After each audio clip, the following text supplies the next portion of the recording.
Try this easy zucchini fritters this summer.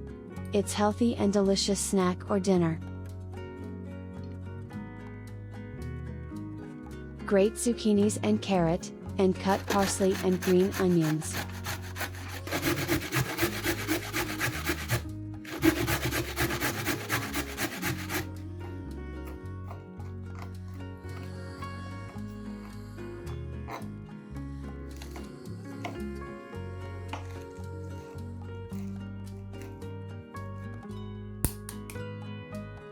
In a small bowl mix egg, salt and spices.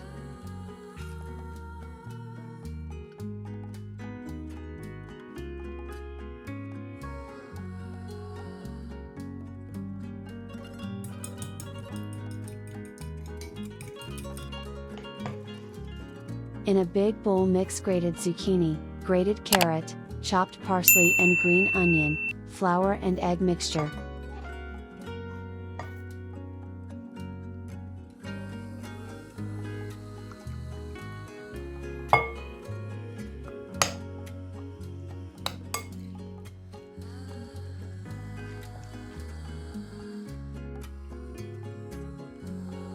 Heat a pan on medium flame and add vegetable oil, then pour the zucchini mixture and put the lid and let cook for about 5 minutes, then flip it and cook another side.